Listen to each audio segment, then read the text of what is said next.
Jana Balabha Girivardhari Gopi Jana Balabha Girivardhari Gopi Jana Balabha Girivardhari Gopi Jana Balabha Girivardhari Jasodanandana Brajajanaranjana Dana Brajajanaran Jasodanandana Brajajanaranjana Nandan Brajajanaran Jamunatira Vanachari Jamunatira Vanachari Jaya Radha Madhava Kunjabihari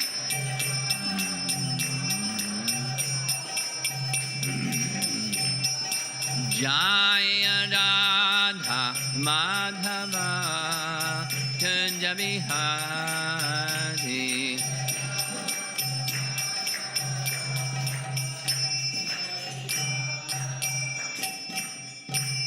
Jaya Vishnupad Paramahamsa Parivijagacharya Astatarasata Srimad His Divine Grace A.C. Bhaktivedanta Swami Srila Prabhupada Ki Ananta Koti Vaishnavrinda Ki Grantaraj Srimad Bhagwatam Ki Gaur Pimanandi. Can I see the slide image up here?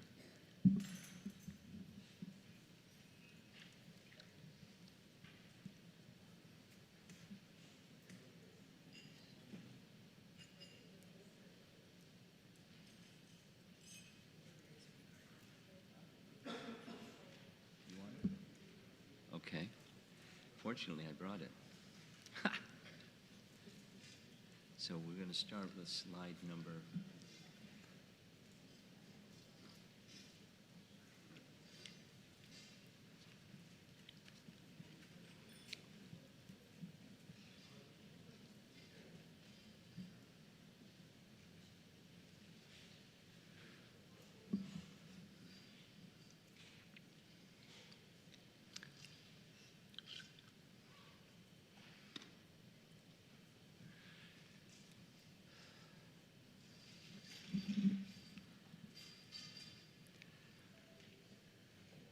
Once again, I see some new faces in our audience.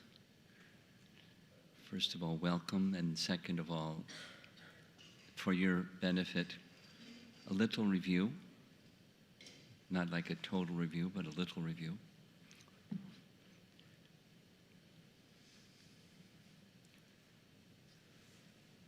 We're discussing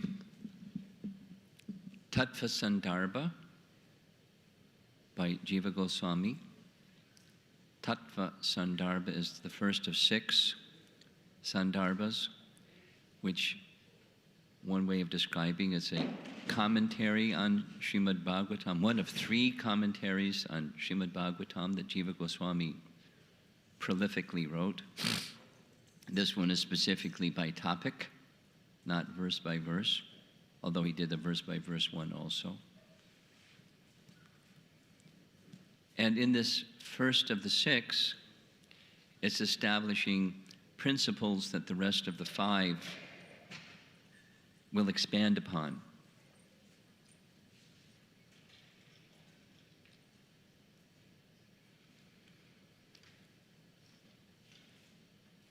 Following the Mangala Charana, the initial 8 verses of Tattva Sandarba, where Jiva Goswami says, I want to talk about Krishna. And then begins the next section. Before we talk about Krishna, what's the best means of knowing Krishna? Pramana is the Sanskrit term. source of valid evidence. There's a really fancy English term, epistemology. Epistemology, woo. Source of valid knowledge about transcendence, not worldly. There's source of valid knowledge about worldly. But there's, just like I mentioned, if you want to know if your flight is going to be on time, you call the airlines. As long as their computer system is updated, they can tell you it's on time or it's late or it's canceled or whatever the situation is. That's how you can find about your flight, from that pramana of the source of valid knowledge of something. Your GPS can tell you how to get from point A to point B. It's a source of valid knowledge. And there's other systems of that, how to get from point A to point B. Go to yahoo.com and tell them where you are, where you want to go, and they give you left and right and everything. So pramana is common, even in worldly things. But if you want knowledge of something that's beyond worldly, the source of that knowledge has to be beyond worldly. Because worldly isn't going to tell you about that which is beyond.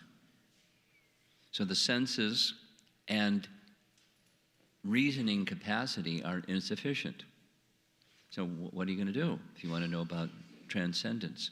You have to go to a transcendental source. That's Scripture or the Vedas. From Narayana, the Vedas come. And he can tell you about transcendence. And then of all the different Vedas, the best in this pramana kanda section that starts with 9, ends with 26, Bhagwatam is the best of all the Vedas, and he gives us multiple reasons why he reaches that conclusion. So we're on board. We did that last Thanksgiving holiday, and we have, following Jiva Goswami, we've accepted Srimad Bhagwatam. We don't have to review it again. Like, if somebody has a different idea, like Shankaracharya has a different idea, we don't have to go back and redo, do we accept Srimad Bhagwatam as the best and, the Supreme Court of knowledge of transcendence.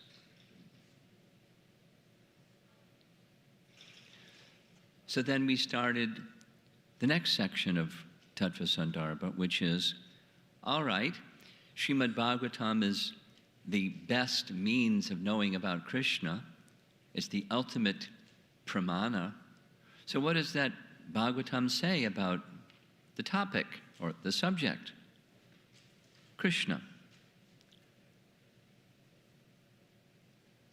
And then that's a section that we're discussing. And there are 3 divisions or 3 sections of that prameya kanda. And we've been discussing the first of those 3. And before the end of the day, we'll start the next one. In fact, we'll finish the next one. We're going to end up this evening, if all goes well, with text 49, which is the conclusion of the first section. So it's the first section.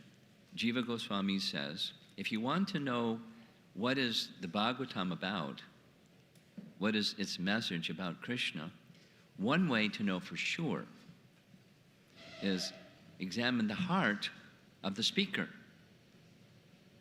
Shukadeva Goswami, what's in his heart? Because he's going to speak that which is in his heart. Very logical. So we discussed that, 29. So I'm not going to review all of that. And what's in his heart is Krishna. Before Krishna entered his heart, it was Brahman. Absolute monism. He was Brahman realized. Even within the womb of his mother, he was Brahman realized. By hearing the message of Krishna from his father, Vyasa, that attraction for nothingness or Brahman realization was deflected. That swa sukha Nibrita cetasa, the fullness that he was experiencing of his internal consciousness, of not interested in anything material, full of happiness of Brahman, that inner consciousness was deflected, according to Shukadeva Goswami's own words, Sutta's words, it was deflected to Krishna, Ajita, and his wonderful pastimes and so forth. So that's his heart.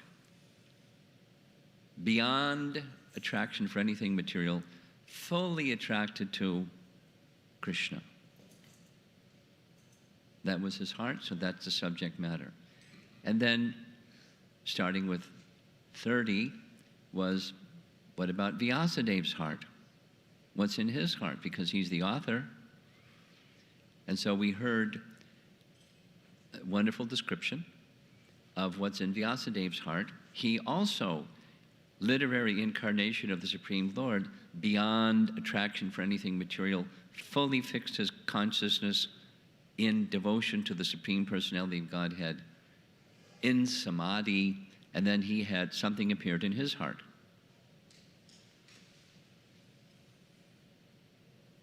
And that's what we've been discussing.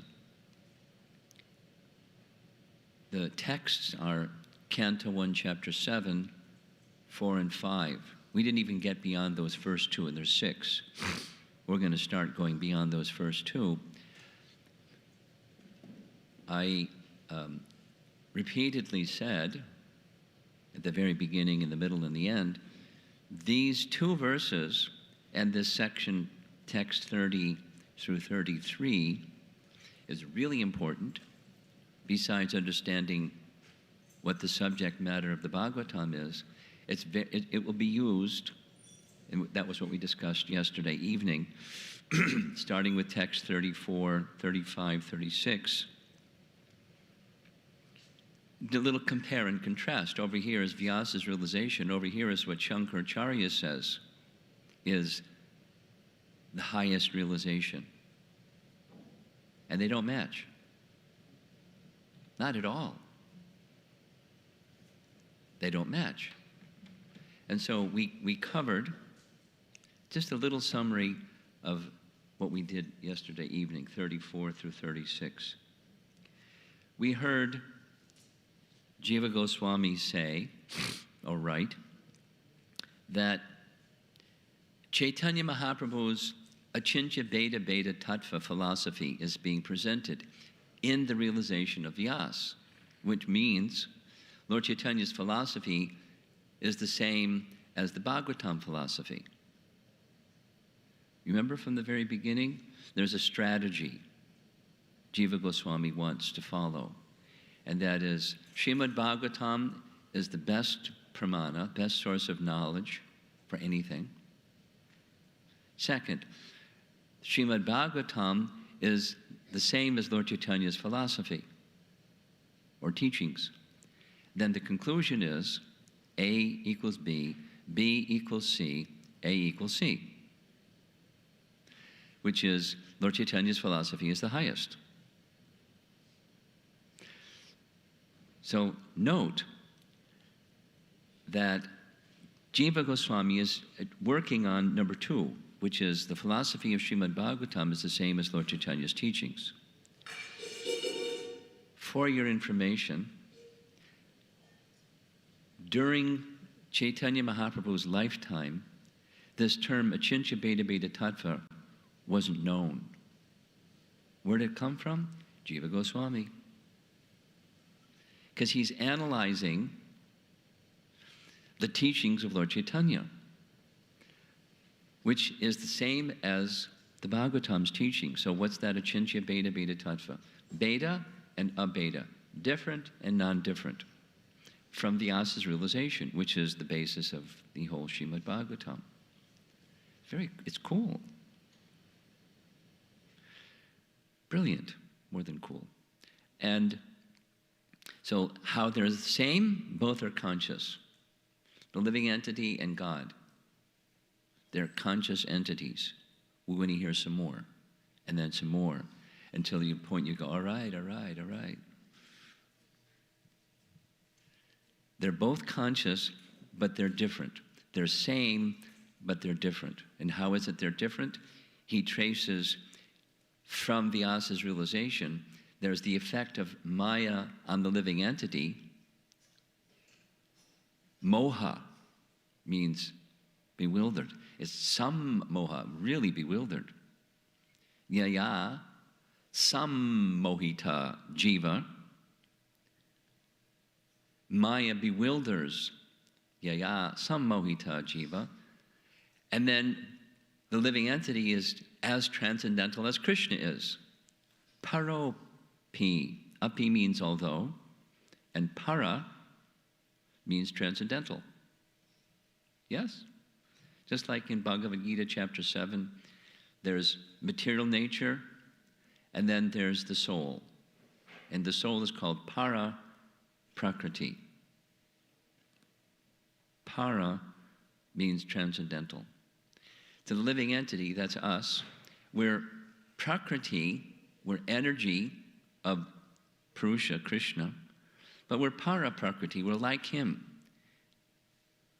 We're non-different than him in terms of being conscious, and we're different from him in terms of the effect of Maya upon us. The effect of Maya upon Krishna is zero, although Shankaracharya says something else. Shame on him. But Vyasa doesn't say that. Vyasa says,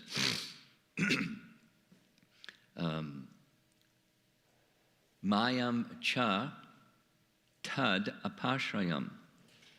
For those of you that weren't with us, this Sanskrit is new. For those of you that are with us, it's just helping connect the dots. So when you're done, you have a picture. You know, painting by dots. Then you got a picture. The picture is Maya is under the ashraya, or under the control of Krishna. And she's at a distance. In fact, it says she's behind him. We can't see Krishna because she's guarding Krishna. We just see Maya. But behind Krishna, behind Maya is Krishna. But Krishna says to Vyasa, okay, Maya, you can move now. I want to show myself to Vyasa. So Maya's behind, under his control. Maya. So that's the relationship between Maya and Krishna, under Krishna's control. And the relationship between Maya and the jiva, some mohita jiva. They're different. They're eternal, they're co-eternal. Living entities, we know from Bhagavad Gita, don't come into being. They never will come into being, they're eternally existing.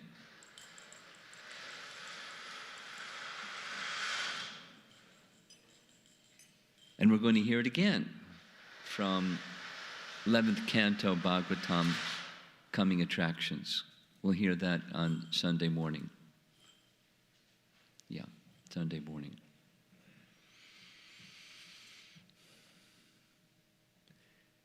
So it's similar and different. Jiva Goswami, one more time. Jiva Goswami is helping his reader understand. The teaching of Srimad Bhagwatam is the teaching of Lord Chaitanya. The teaching of Lord Chaitanya is the teaching of Srimad Bhagwatam. They're identical. That's the task that he's put before himself, and he's doing it. Acintya-bhedabheda, abheda tattva. That, Tattva Sandarba. Weaving verses of the Bhagwatam to present Lord Chaitanya's teachings and the teachings of the Bhagwatam, and they're identical. The conclusion of which is the teachings of Lord Chaitanya is the best.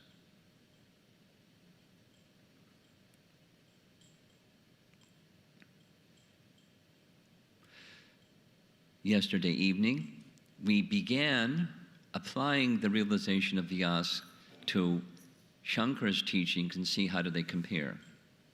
Defeating Mayavad philosophy. So establishing Acintya-bhedabheda tattva and defeating Mayavad philosophy. And we heard, a little review, we heard, the poison of Mayavad doctrine. And if you recall, in text 35, there was mention of this word upadhi, because Shankaracharya says, review, there's only one thing, and that's Brahman, and there isn't anything else. If you think there's anything else, that's illusion. So then the question comes, where does this illusion come from if there's only one thing? Very creative. Shankara says, well, illusion is something that doesn't exist and doesn't not exist either. Come again? Yeah, sure. Illusion is something that doesn't exist, but it doesn't not exist either. So there's only one thing, and that's Brahman. And this other thing, illusion, well, it doesn't exist, but doesn't not exist either. Well, Vaishnava acharyas say, come on, it either exists or it doesn't exist. It can't be both. And if it does exist, then there's two things, at least. There is Brahman and there's illusion. And if it doesn't exist, then how do you explain the diversity in this world? Well, it's a shell game. It's cheating. The emperor has no clothes, we were saying yesterday.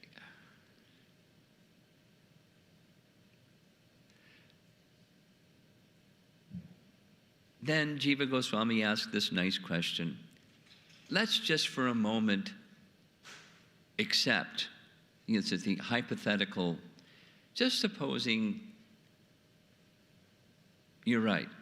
There's this, it doesn't exist and it exists at the same time thing, illusion. How did it happen that the undifferentiated Brahman became covered by illusion? Remember that? Well, just as review, and there's only two parts left. One is, once upon a time, there's only one thing, Brahman. And then along came this thing that doesn't exist and does not exist called the upadhi of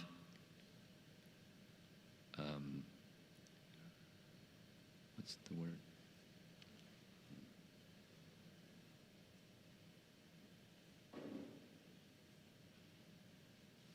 Okay.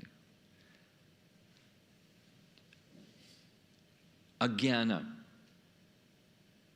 So there's a list of 5. That's the culprit, this ajnana, because Brahman is jnana, knowledge, pure knowledge. You want to become situated in Brahman, get knowledge. If you don't want to be situated in Brahman, be situated in ignorance or illusion. So along comes ajnana, ignorance. Don't ask me where ajnana comes from, because there's only one thing. It's only Brahman. Where does it come from? Well, it's this thing that doesn't exist and does not exist at the same time. Ajnana comes along. So that's one of the 5. And then it gets really interesting. Ajnana divides itself into 2. Don't ask how that happens. It just happens. And there's vidya and avidya. And vidya covers Brahman, becomes God. God doesn't exist because all there is one thing, Brahman. But knowledge covers Brahman. It's an upadhi. It's not real, just appears to be real. And it covers Brahman and it becomes Ishvara, God. Because the Vedas speak of these things. So you've got to do a shell game to say what Ishvara is. Because it's in the Upanishads. It's in the Rig Veda. So what's Ishvara? Well, it's Brahman covered by jnana. And then over here, there's Brahman that gets covered by ajnana. Little pieces of ajnana cover little pieces of Brahman, and you get jivas. But, it's just an upadhi. There's no such thing. There's no such thing as God. There's no such thing as jivas, because there's only one thing. Brahman. Very interesting.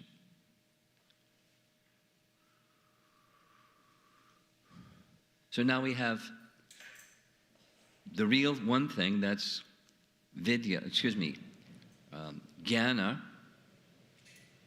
And then there's ajnana, there's vidya and avidya, and there's Ishvara, and there's jiva. There's 5. And they're just upadhis. And you want to get a solution to the problem, get knowledge. But you know where you're going to get knowledge? From God,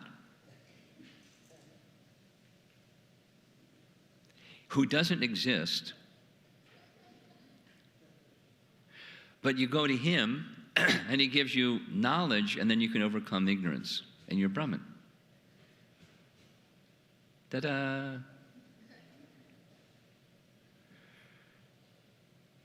Now, important, there are 3 different ideas. We're going to show those 2 slides again, of amongst Mayavadis that say it's all one.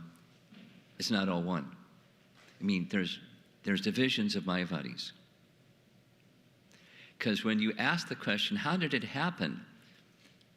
This ajnana that doesn't exist and doesn't not exist, this ajnana, how did it happen what's the procedure by which ajnana covers Brahman? So there's differences amongst Mayavadis about how it happens, but those 5 upadhis, they sing in chorus, a trio. They all sing the same song. There's 5 upadhis, and they cover Brahman. Woo, woo, woo. How does that happen? Well, there's different ideas of how that happens.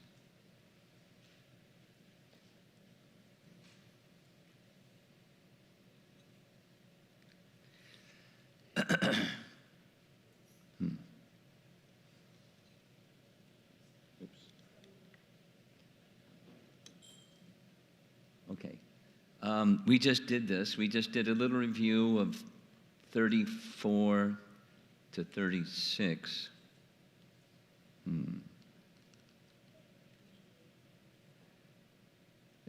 It's not moving? Is there some problem here? Battery's weak or something?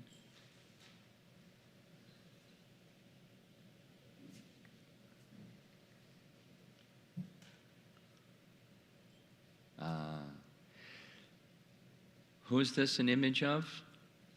Krishna Das Kaviraj, who wrote in Chaitanya Charitamrita, Adi Leela, chapter 2,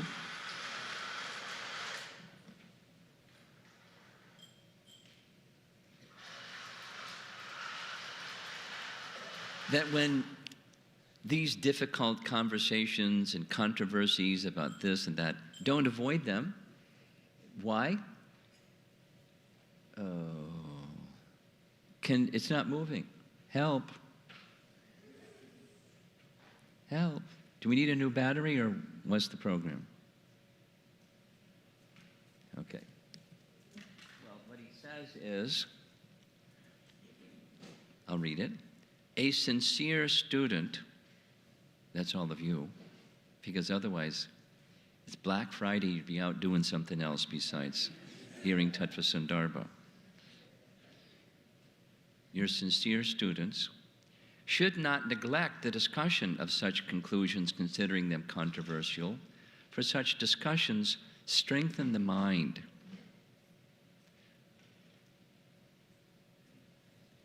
Thus, one's mind becomes attached to Krishna. The goal is not just become, good at argument and logic. The goal is to become attached to Krishna. So that's why we're doing this, because we would like to become attached to Krishna. So now, this is review, and we're almost done with the review. Text 36, 34, 35, 36. So in response to the question, how did this inexplicable thing happen? How did Brahman become covered by upadhis? And there's 3 different perspectives. You'll hear some more as we go along, but some of them evolved, interestingly, after Shankaracharya's time. And one of them is, you heard about yesterday evening, the pot enclosing some space or sky. It's called Parichhed Vada, the doctrine Vada of Parichhed. Parichhed is a term that's found in the Upanishads. So he just borrows that term and says, here's how it happened. That this ajnana that both doesn't exist and exists, or neither exists or doesn't exist, this ajnana thing divided itself into a multitude of ajnanas and covered little portions of Brahman. That's called what a jiva is. That's how it happened. Just like a pot can enclose part of the sky. Solution, break the pot. And then the pot that's within the sky that's within the pot merges with the sky that's within the sky. Then it's oneness. Actually, it's even oneness now. It just looks like something else. That's how it happened. The Sanskrit term is parichhed. You're going to hear it again and again. So, parichhed. Gopi Pranadhana uses this term, delimiting. If you remember yesterday, I used the example of the boundary of South Plainfield. Who knows some years from now if it's going to be the same boundary, or who knows what it was some time ago, but today it's wherever it is, the city limits of South Plainfield. It's artificial, but it defines South Plainfield, the boundary of the city, so it delimits the territory. Yeah? That's the use of this term, parichhed. And it's just artificial. Just get rid of the artificial, you're Brahman. Next, whoops. Next is reflection. And in summary, this reflection theory, some Shankara followers like this one, it's to explain, or it's to assist, saying the object, Brahman, is like the object that we see because it's a reflection of Brahman. Don't ask how it happens or what it reflects on or anything like that. It's just an explanation of how it happens. Brahman becomes reflected in ajnana. Don't ask where ajnana comes from. Don't ask how the reflection happens, but that's how it happens. Brahman becomes reflected in ignorance or illusion. And as it says at the bottom, Ishvara and the jivas are real because they are nothing but Brahman. It only appears to be something other than Brahman, like the reflection of an apple in the mirror looks like the apple that it's a reflection of. So it is a reflection. The reflection is real, but it's not the apple. You with me? A little, tricky. Very convoluted. And if you don't like those two, here's the third one. The third one is, as I explained yesterday evening, it's what I grew up in Hare Krishna movement hearing is Vivarta Vada. And Vivarta Vada is this thing that we see out there, South Plainfield and bodies and, buildings and stuff, just doesn't exist. doesn't even exist. Doesn't even, like in a dream, it may exist in your dream, but this is stronger. It doesn't even exist. And that's this ajnana. It gets superimposed on Brahman. But just wake up from the dream of thinking it exists, and you're Brahman realized. That's number 3. And we heard at conclusion yesterday evening that Jiva Goswami says this is quite unreasonable. And some parts of it are just like absurd.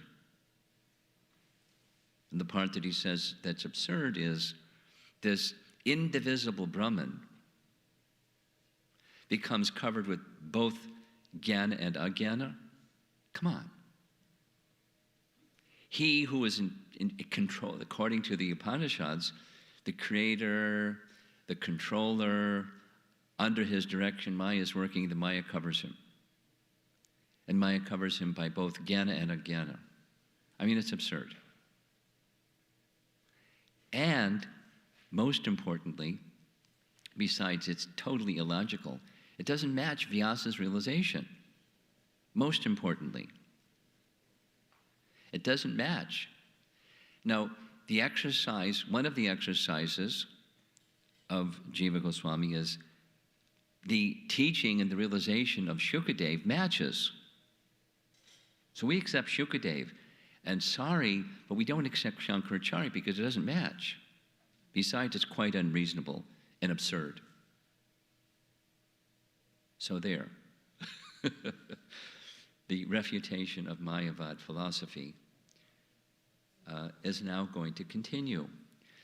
Now, I want to just share one thing, because I think it's part of our exercise here. One of the longest sections of the whole Srimad Bhagwatam is Kapila Dev's teachings to Devahuti. Canto 3 starts with text, chapter 25, and goes into the early 30s. Big section. And it's all in response to one question, which is how to overcome the affinity for Maya. Yes. Isn't that something? As I said at the very beginning, all of us have some core faith or conviction. There is a higher reality. We're spiritual people. We believe in, we have conviction in, we're sure, not unsure. There's a higher reality. And there are different persons that have different ideas what that higher reality is. And we're exploring what that higher reality is. We have that conviction. Now, Devahuti has that conviction. So she's asking how to overcome Maya, this thing that says what isn't.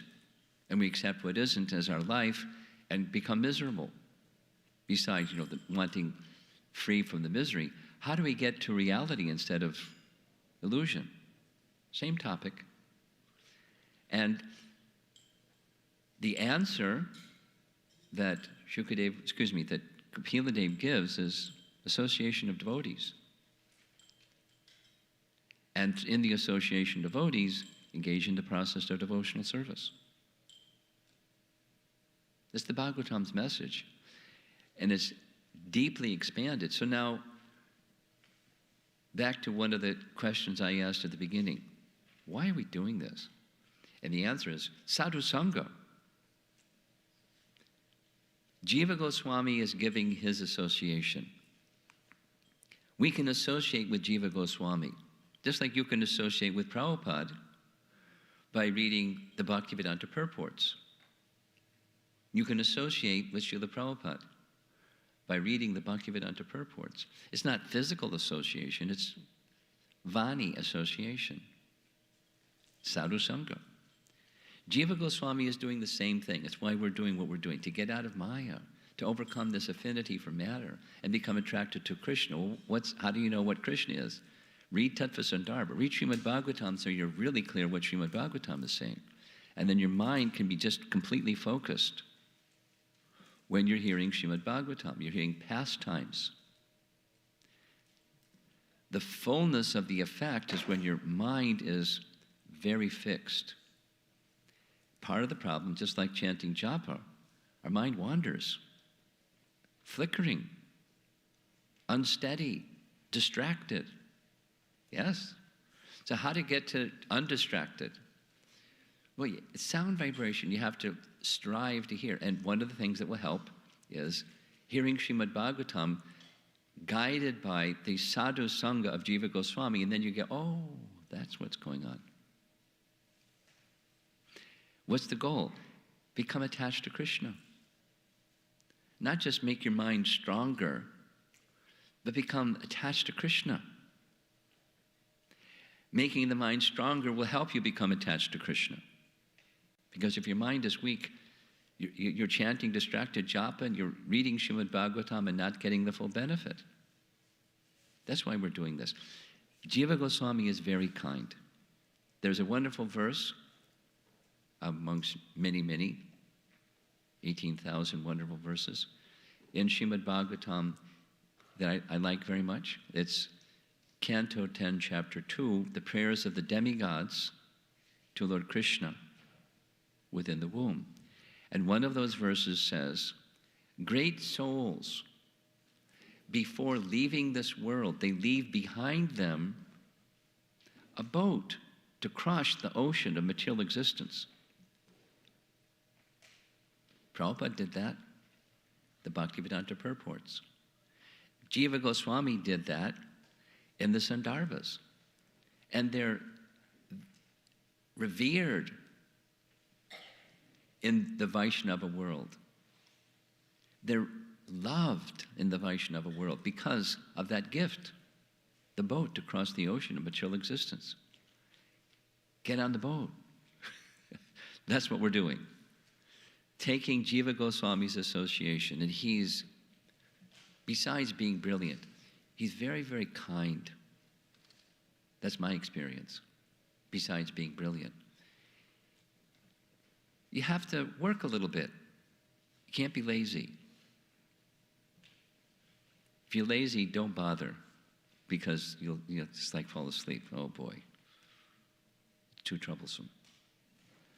But it'll make your mind strong, the purpose of which is to become attached to Krishna. This is sadhu sangha that we're doing. Sangha of Jiva Goswami. And where did Jiva Goswami get what he got? He got from his his uncle, Rupa Goswami. And where did Rupa Goswami get? From Lord Chaitanya. This descending mercy is being handed to us. Just add one little thing and then we'll carry on.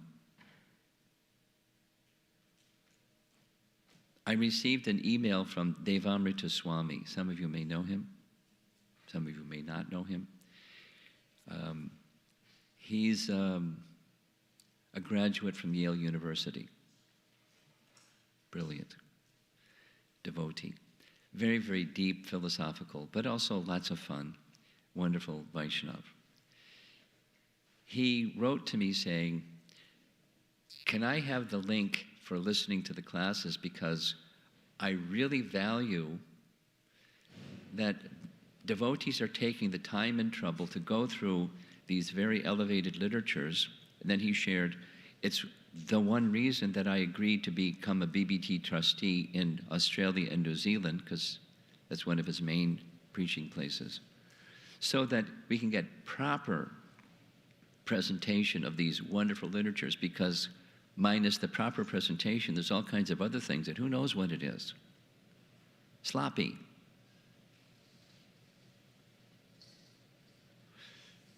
So quality, precise. Gopi Pranadana spent 15 years preparing this Tattva Sandarba. It wasn't like, quick.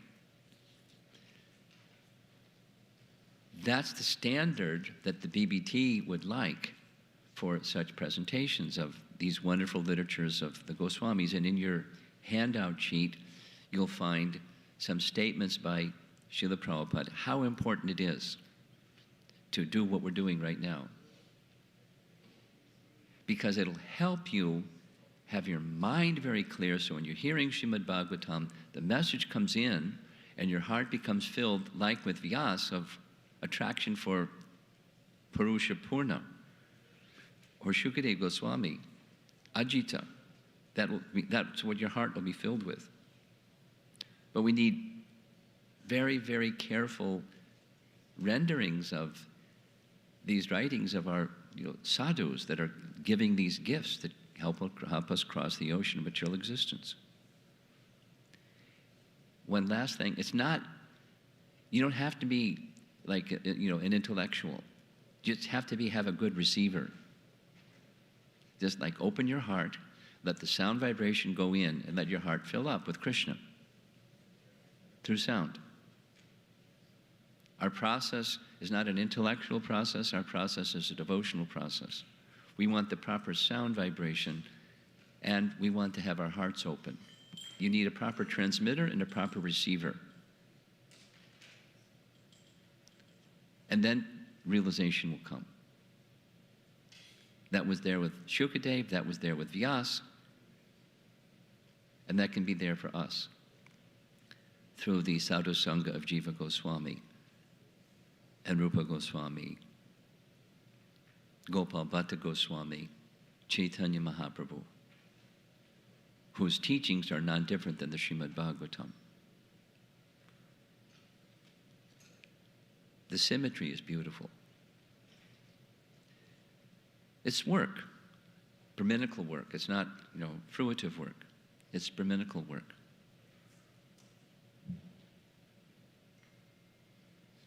We're accustomed to being lazy. This is not for lazy. I mean, even if you're lazy, it's still beneficial. But to get the full benefit of Chaitanya Mahaprabhu's gift, being lazy isn't okay. It's some work.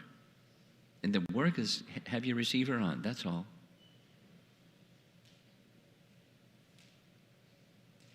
Open your heart, let the sound vibration come in. Use your intellect, use your mind, use these faculties that are God-given.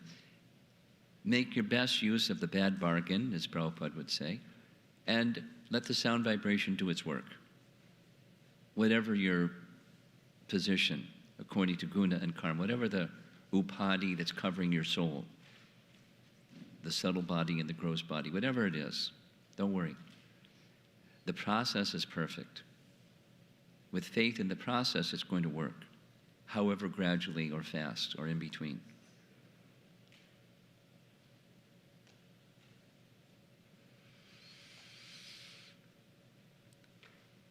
Okay, so that's the review, and here's some good news. These 2 morning classes are going to be much shorter than all the other ones that I've been doing so far. I told you on Thursday it's going to be, a lot. Now I'm telling you on Friday it's going to be less. So we're just going to cover 2 verses, 36, 37, following on from Defeating Mayavadi Philosophy, on the strength of Vyasa's realization. And then, the gobbledygook that Shankaracharya says, that's different than what Vyasa realization is. Okay, so here we go, text 37. Next, Jiva Goswami takes an initial pass at these 2 of the 3, pratibimba and parichhed. Remember what those terms mean? Pratibimba is delimiting. Parichhed is reflection. The pot is the delimiting, and the reflection is parichhed. Those are his explanations and his followers' explanations of how it happened that Brahman became covered. quite unreasonable. So Jiva Goswami looks, one after another, the consequences that ensue if the upadhis of Brahman are real. And then next, what if they're not real? Because there's, amongst Mayavadis, it's not all one. Some say their upadhis are real, some say they're not real. This third one, Vivartavad, says it's not real. But we're going to deal with the ones that say it's real. The upadhis are real. That's these first two, Pratibimba and Parichhed.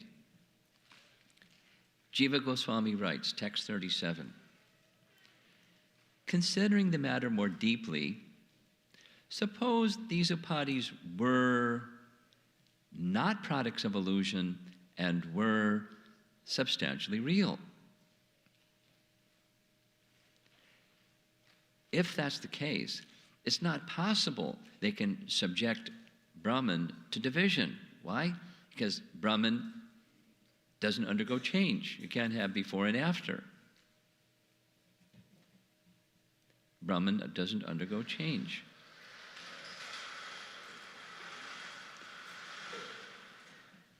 So Shankara, or Shankara's followers, how did it happen? Sorry, not possible. Division, how it happened, is not possible because Brahman is not dividable. And nor does it undergo change. And then this reflection idea, well, in a reflection, there's no substance, right?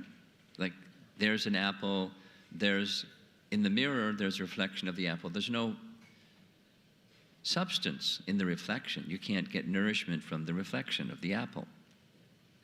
There's no substance in the reflection, in a reflection. So if there's no substance, if there's devoid of qualities, Brahman, which is devoid of qualities, extends everywhere and has no parts, cannot have any relationship with upadhis, this reflection thing. You know, the apple and the reflection of the apple. There's no connection between, there's no substantial connection between the apple and its reflection. Now, that's with an apple that has color and shape and ingredients, but Brahman doesn't have any of that. So how can there be a reflection of something that doesn't have any of that? It can't even be visible. For example, sky. So Jiva Goswami is using this example. If there's something in this world that most closely resembles Brahman, it's the sky. Now, ether, Akash. And not only, material science says, but what's the color of sky? Well, it's colorless. There's things in the sky that may look at blue, but it's colorless. It has nothing. There's nothing there. And so, how do you reflect something that has nothing? You may be able to reflect some luminaries in the sky, or a cloud in the sky, or a plane flying in the sky in a mirror. But the sky itself, how can you reflect that in a mirror? Sorry, but the theory of reflection doesn't work. It's not possible. It's not even notionally possible.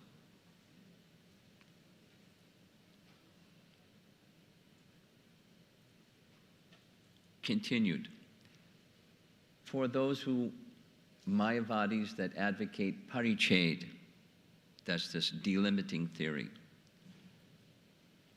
He already said it, but Brahman can't be divided by definition. That which is one can't be divided into many. It's a nice try. Then, where did this upadhi, the pot, come from? Because there's only one thing, and then now you have two things. So where did it come from? Well, we heard what Shankara says. Well, it's a thing that doesn't exist but doesn't not exist all at the same time.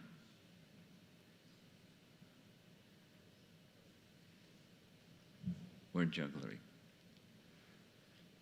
Covered Brahman and then uncovering Brahman means change, which can't take place in Brahman. So it's like, becoming covered and then becoming uncovered. Sorry. And pure knowledge cannot be covered by ignorance or illusion. Sorry. Your theory is insubstantial. That's the covering one. Now comes the reflection one. And his conclusion is it's equally poor. So some portion of celestial bodies within the sky can be reflected, but the sky itself cannot be reflected. It's invisible. We're not just saying sky, we're saying, akash. Akash, it's like outer space. Not just look up in the sky and it's blue, but space. It's invisible. How do you reflect something that's invisible? You may reflect something that's in it, but not Brahman. The totality of the sky cannot be reflected. Besides, what's this reflecting surface? What's the big enough reflecting surface of the totality of everything? Sorry. So he says this metaphor of reflection fails as badly as that of division in explaining what we see, what we practically experience. There's duality here. Now, these terms, pratibimba and parichhed, they're found in the Upanishads, so there are such things. And the classic example, we've heard so many times, is the rope and the snake. So there's the rope, and the rope exists, and snakes exist, but they're not necessarily the same. The snake exists only in the consciousness. Somehow it didn't make it on the whole slide. The consciousness of the observer. You got it? You look at a rope. Oh, the snake. And you feel some feelings of fear, although it's only a rope. Because in the consciousness of the observer, it's a snake. Now, snakes are real, and ropes are real, but thinking in a mistaken way that the rope is a snake, that's an example of in the consciousness. So let's go back to something that we said, Jiva Goswami said. The soul is both conscious and consciousness. Remember that? The lamp that is luminous and it illumines other things. It extends that illumination to other things, and other things become illuminated by the lamp. Similarly, the soul is conscious, and consciousness extends to other things. We become conscious of objects, but consciousness can become contaminated. The soul is one thing, and the consciousness extending from the soul can become perverted or colluded or conditioned. Like looking at a rope and thinking that it's a snake. And because you think it's a snake, you feel some fear. Do you remember that verse that was quoted? Bhayam datriyam abhinivesha taksyat. If you become abhinivesh, means you become attached to or have some affinity to something other than Krishna. Dutiya. Become attached to something other than Krishna. Turn your back to Krishna. Ignore Krishna. You're going to become attached to something other than Krishna. And the result of that is fear. Bhagwatam's wonderful. You want to overcome fear? Become attached to Krishna. How do you become attached to Krishna? By sadhu sangha. Then you can say, yeah, but which is what Devaki said. Yeah, but I'm attached. Okay, we have good company. We have lots of people who are attached. You know, different degrees to different things, this and that. What's the solution? Because it's a fearful place, being attached to what doesn't exist, or the illusion. So, sadhu sangha. And through sound vibration, we can become freed from that. It's a wonderful process.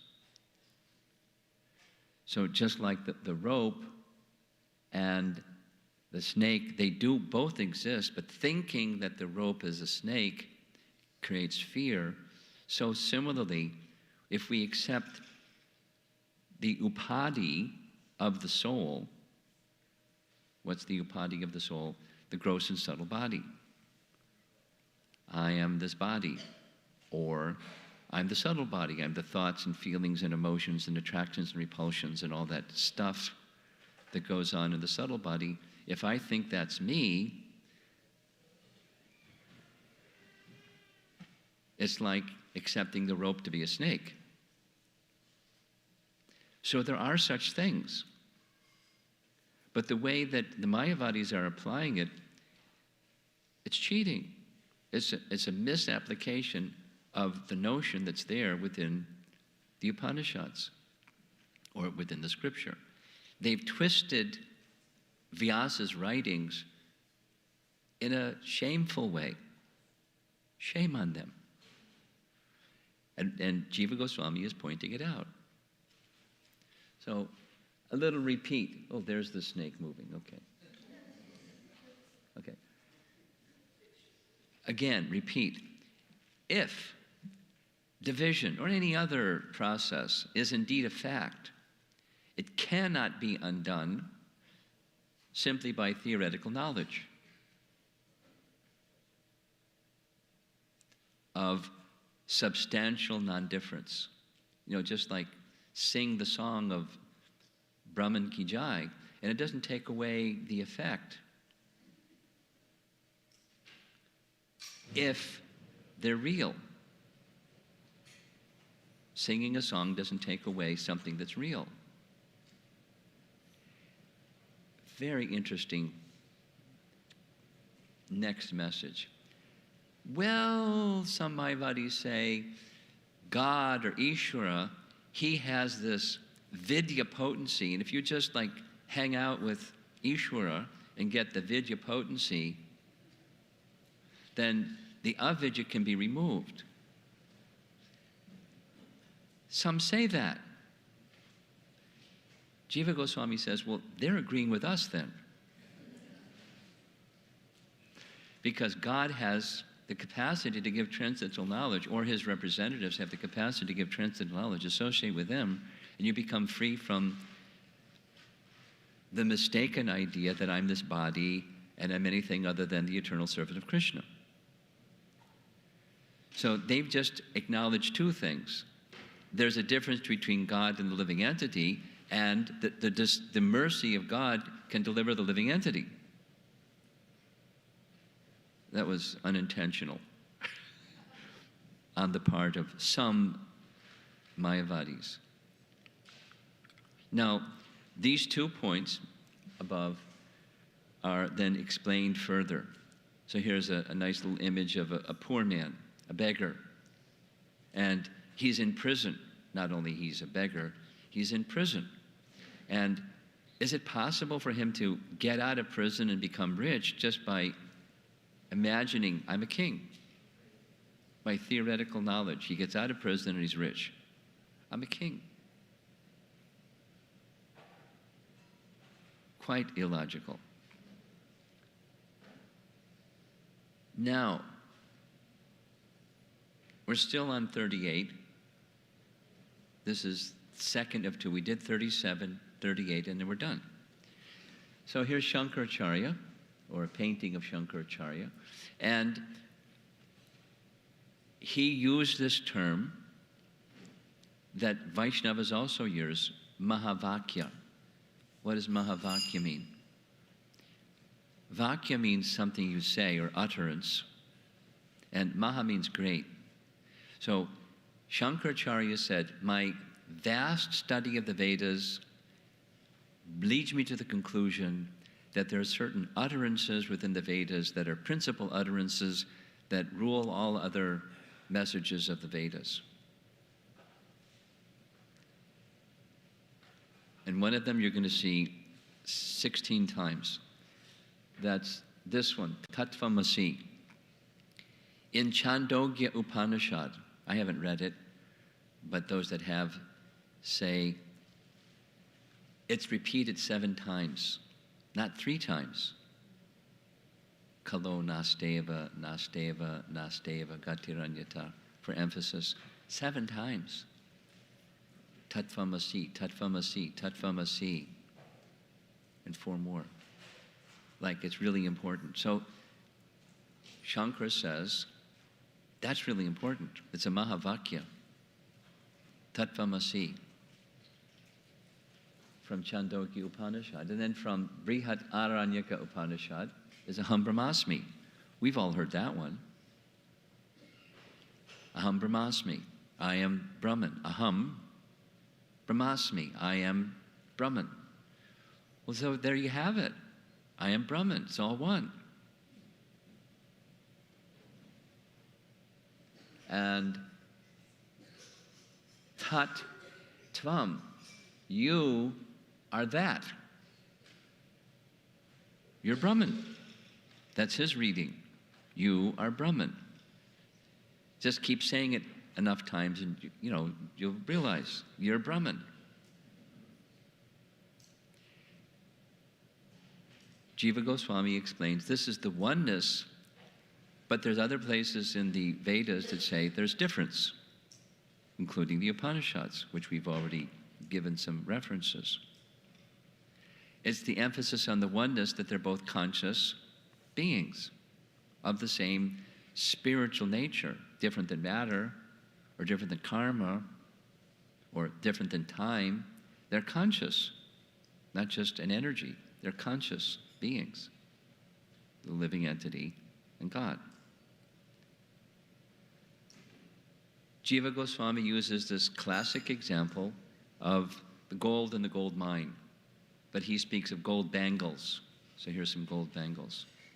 And the gold bangles have the same quality as the gold mine. And he uses, again, his audience is these highly educated scholars of the Vedas, so he uses Vedic terms. The Vedic term adhikarana in English could be substratum or the foundation. So sama adhikarana literally means they share the same substratum. That is, the gold ring shares in essence what's in the gold mine. And we've all heard this. The drop of water tells you what the whole ocean is, although it's just a drop of water.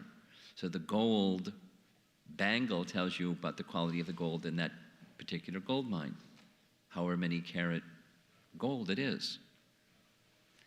The part tells you about the whole. This is very important because it's the whole second section of Jiva Goswami's analysis of what the message of the Bhagwatam is.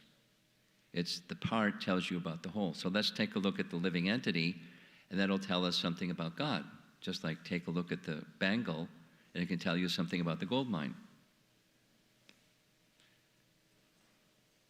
But this sameness is this kind of sameness. Quantitative difference, qualitative sameness.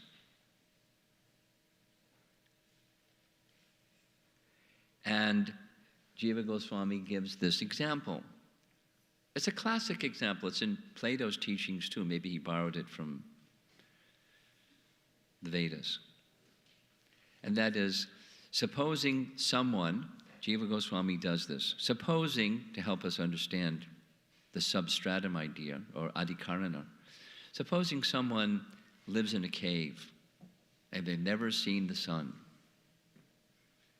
And then somehow this little ray of sun comes into the cave, and he wants to know, what's that? Well, so that's the sun.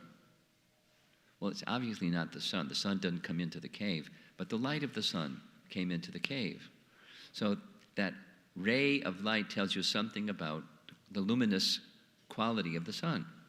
It's not the totality of the sun, but it's qualitatively alike.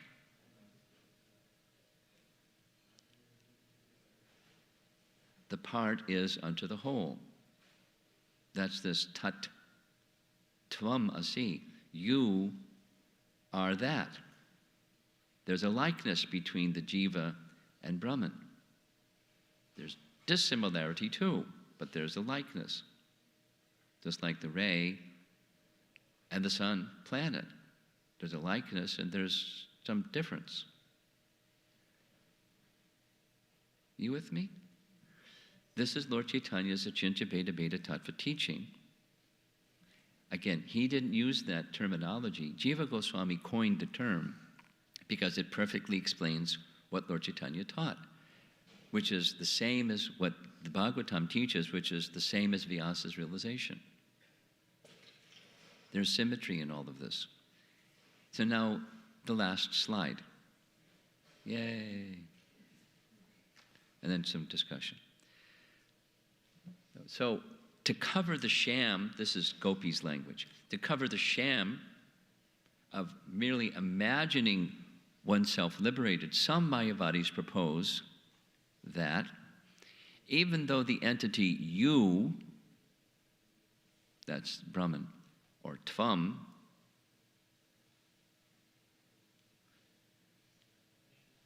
the finite soul, not is helpless.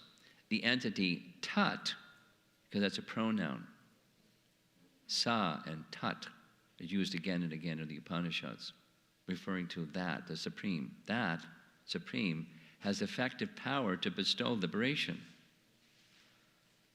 Remember the upadhis message that vidya covers part of Brahman, or the whole of Brahman, and becomes, that's Ishvara, God.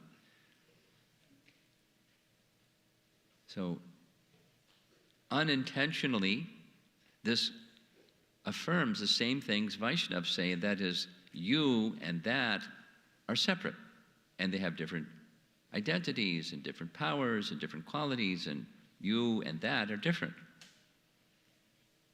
There's sameness, but there's also difference. And you can't get liberated without the mercy of that. The mercy of God or his representatives. So there. Param vijayate Shri Krishna Sankirtanam. And that's our process. By associating with the holy name of Krishna and those who are engaged in taking shelter of the holy name of Krishna and hearing the message of Srimad Bhagwatam, Param vijayate Shri Krishna Sankirtanam.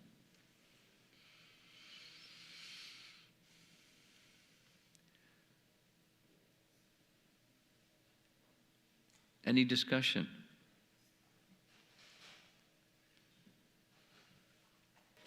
Yes. Do we have a portable? Good. Thank you. Raise your hand again, please. Oh, did you? Hare Krishna Maharaj. Yesterday you mentioned, Maharaj, that the speaker or the writer should know his audience. Yes. So when Shankaracharya was propagating his twisted theory, what kind of audience was he trying to influence? Because as I understand, he's also a very special person. He's not just one who... What's the name of the person? No, what kind of audience was Shankaracharya trying to address? Because coming attractions, text 47. But his audience was the people of Kali Yuga. Because Kali Yuga is Krishna's plan. The creation is Krishna's plan. And there's 4 yugas as part of Krishna's plan. So part of Kali Yuga is degradation. So it's purposeful to bring degradation. Now, why would...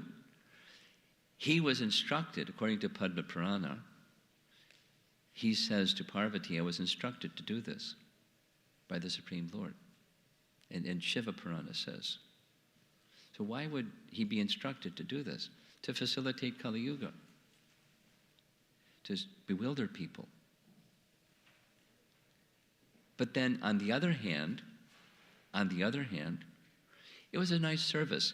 People that are inimical towards Krishna, they're, you put a wall up.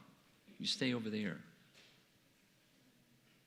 Now, it has its negative impact on those that are genuine, but those that are genuine, they're immunized against this.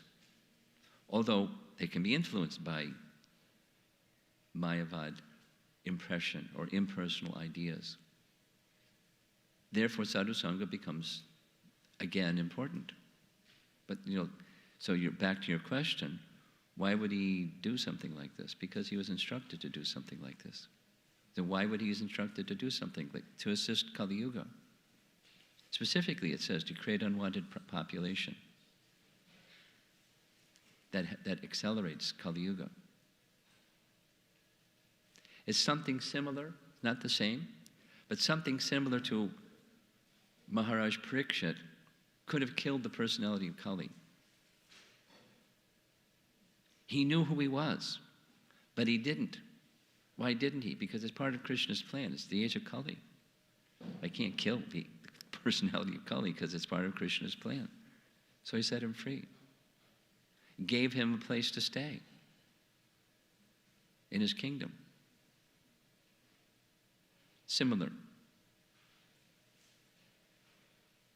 to Buddha's appearance. Why? To facilitate Kali Yuga. Well, at least in Buddha's case, it was promote non-violence.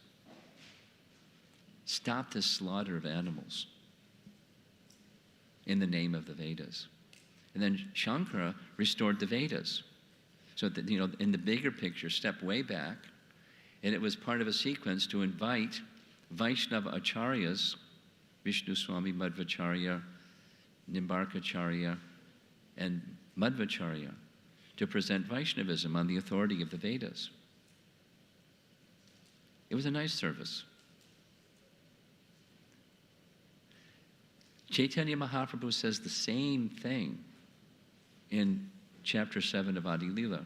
We can't blame Shankaracharya, he was just following instructions, but his teachings are bonkers. And here's the correct teaching.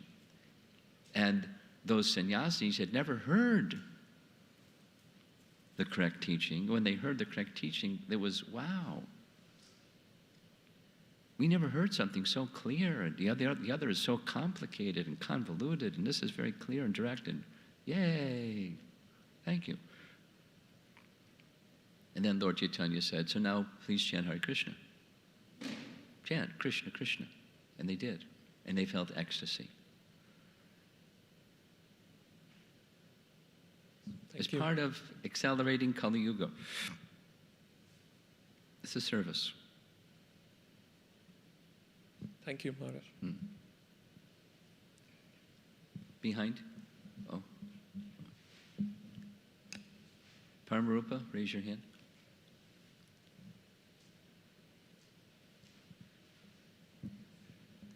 Krishna Maharaj, on one of the slides you were sharing that you're going to talk about two examples.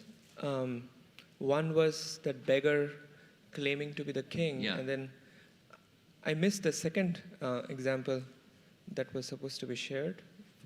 You mentioned there are 2 points, and then the first point corresponds to the first example, which is that the theoretical knowledge, how can it lead to... The second one is,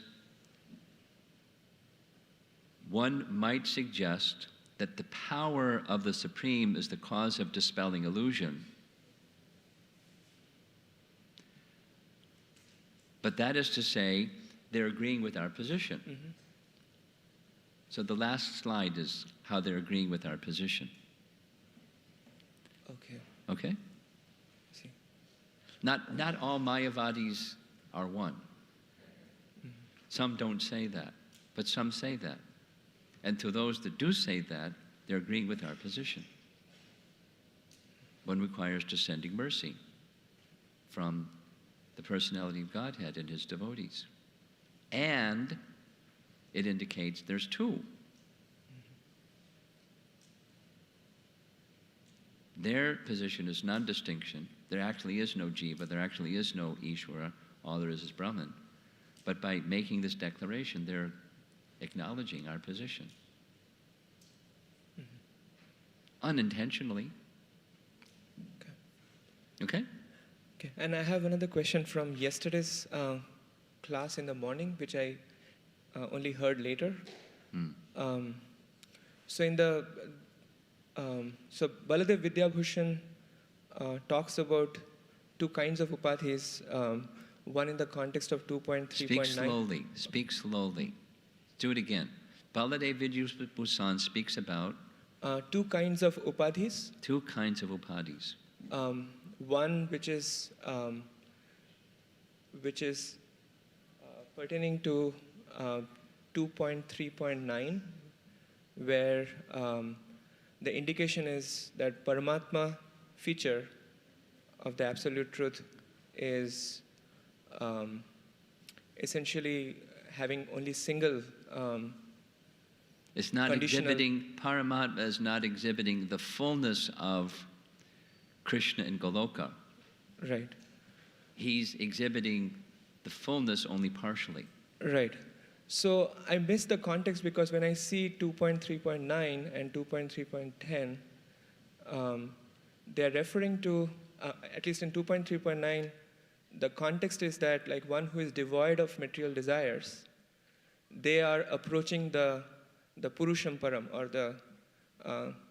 the Supreme Lord. So I'm wondering, why is the reference of Paramatma coming in that context? You know, you're asking a technical question. I think I'd have to go back and look at the text to be able to properly answer. Okay. How about after the break? Okay. That can be their first thing. Okay. Thank you. Thank you. The other verse is akama sarvakamo va mokshukam udaradi tivrena bhakti yogena. That's 10. Yes. And 10 indicates, even if you have material desire, how to become diminished or freed from, slackened in material desire. That's, Paramatma has that capacity to relieve one of material desire. So sufferings from ignorance are diminished by the mercy of Paramatma, by having knowledge instead of ignorance rule one's life.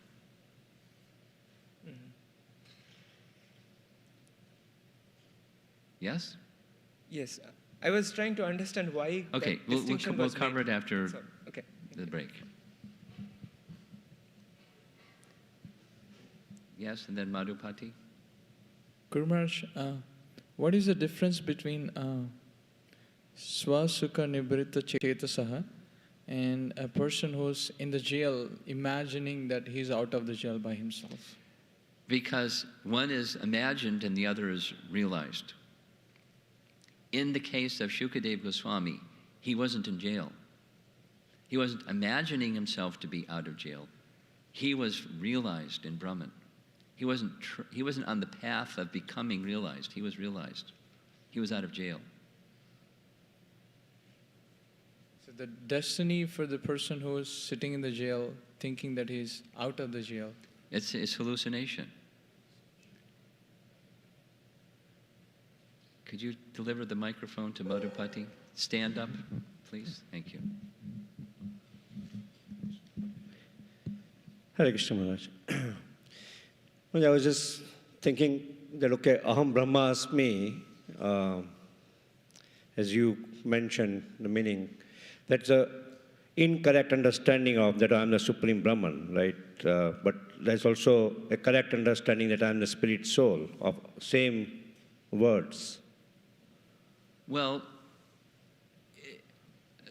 I'm not sure what you're asking, but I think what you're asking is, or stating, is we don't disagree with Aham Brahmasmi. Yeah. We are spirit, we are pure consciousness.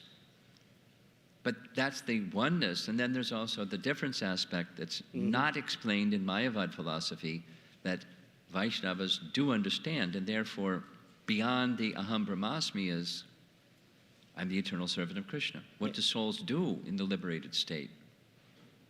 They don't just twinkle. They serve Krishna. So Aham Brahmasmi is they just twinkle. Yeah. So Vaishnavas do accept that Of course. we are spirit soul, Of course. Aham Brahmasmi. Of course. Yeah. Right. But then this understanding becomes more complete by association with Vaishnava understanding, and that's limited. It's not a wrong understanding, but it's a limited understanding if you say full stop. Yeah. So it's, again, when we talk about Brahman, Paramatma, and Bhagwan, Yes. something. Yes, exactly. However, within Bhagavan realization is included Yeah. Brahman realization. It's a subset. So it's not a wrong statement, it's a correct statement. We're a spirit soul. And then the rest is part and parcel of Krishna, therefore we should serve him. Okay? Thanks. Over here, some questions. Please raise your hand. Shorter classes are nice, so we have some time for discussion, but there's a lot of material. Yeah. Maharaj, my question has two parts. The Okay. first part is, will you say the Mayavadi philosophy is incorrect or incomplete? The Well, it's second, both. Depends on, depends on what their message is. For example, to say, Aham Brahmasmi, that's incomplete. It's not wrong. It's just incomplete. But then the wrong part is to say, how do you get, there is no such thing as jiva. All it is an upadhis of Brahman. That's wrong. Okay? Second. after hearing your lectures, even a person who has a little common sense or intelligence will reject the Mayavadi philosophy. Yes. But why still so many people are buying into Because they don't have this common teaching? sense. What do Maya they want? has- What do they want? Maya paritagyana, in language of Bhagavad Gita, their jnana, their knowledge, is stolen by illusion. Why does Maya steal their knowledge? Because they've got an attitude toward Krishna. So Maya steals their knowledge. And then they think, like atheistic scientists say, there's no God. Where's the proof? Right? Etc. In the beginning, there was a Big Bang. Okay, where'd the Big Bang come from? Don't ask that question. In the beginning, there was matter and the laws governing matter. Okay, where'd the matter come from and who gives the laws that govern matter? Don't ask that question. I mean, it's quite unreasonable. So how do people accept that position? Their knowledge is stolen by illusion. Why? Maya steals their knowledge because they've got an attitude. They have a fundamental attitude problem. That's why they're in the material world. They're just like skilled at it, really honed in their skills of having an attitude.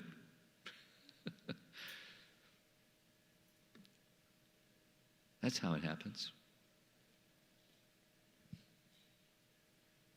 So a distinction between us and those that have that attitude is, we're not, we also have an attitude problem, otherwise we wouldn't be in the material world. At the same time, there's some softness of the heart that actually, deep inside, I want such a relationship. Somewhere deep inside. And we struggle between, the conditioning and what's deep inside. And, vacillate and go back and forth, and sometimes. But there's this core something that's inside that says, I want that relationship with Krishna. And so our purpose is to nourish that by association, by sound vibration, prasadam, process of bhakti, observing ekadasi, and things that also stimulate our attraction for Krishna.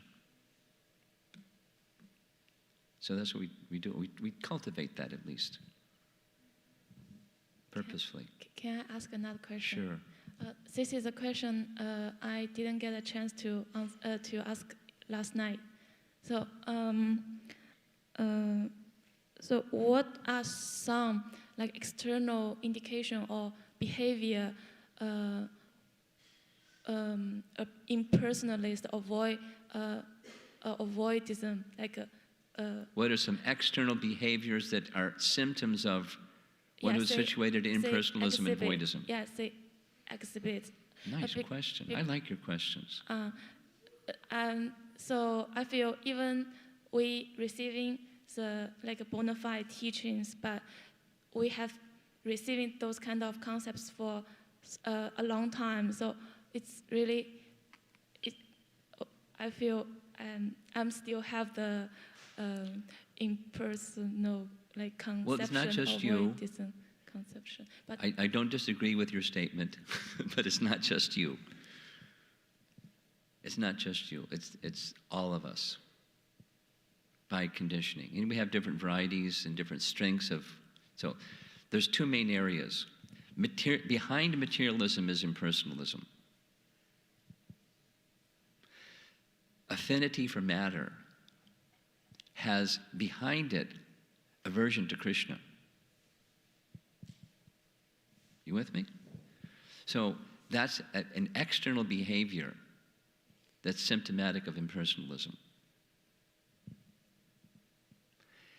Second, offense. If I have disregard for Krishna, I'm going to have disregard of things in relation to Krishna. Offend the deity, offend the Vaishnavas, offend the teachings. Offense is this external behavior symptom of impersonalism.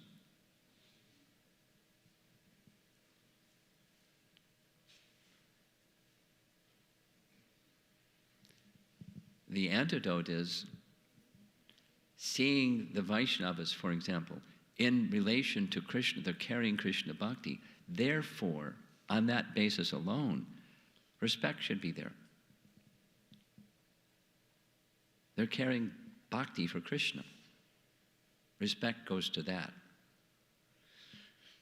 Now, the behavior of such a person may not be perfect, but they're carrying bhakti for Krishna. And so that bhakti for Krishna will help them become perfect if they properly follow. So let me respect that and be assistant to help them do that. That's personalism. Service to Krishna and those that are carrying devotion for Krishna. That's personalism. And impersonalism is this fault-finding thing and all the other stuff that goes with it. Envy, and all those other things. That's a symptom of impersonalism, because it's traced back as envy of Krishna, or an attitude towards Krishna, a negative attitude towards Krishna. Impersonalism. The Western countries filled with it. offensiveness, even in the name of religion, doing things that are not what the teachings of the religion teach. Yes. For example, something that Prabhupada would regularly do when he would meet with Christians, he would ask them, do you eat meat? Are you vegetarian? And if they say yes, then you're not a Christian. How do you say that? Because Christ said, well, actually it was the 10 Commandments, thou shalt not kill. You have to follow his instructions. You're going to be Christian. You can't say I'm Christian and don't follow his instruction. That's impersonalism.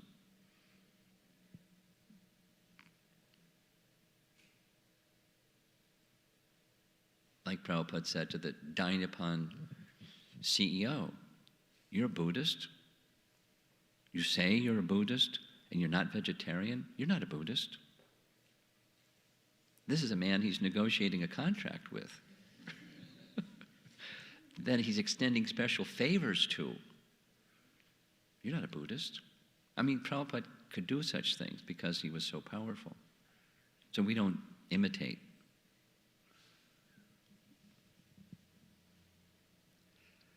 Okay, it's 10 after 9. What time are we supposed to resume? 10:30? 10:30? How many? 10:15? 10:15? 10:15 till 12 o'clock. Okay, we're going to end before 12 o'clock. But today's Ekadasi, and I believe there's Ekadasi Prasadam prepared. If you like Ekadasi Prasadam, go ahead, and we'll see you back at 10:15. Srila Prabhupada ki jai.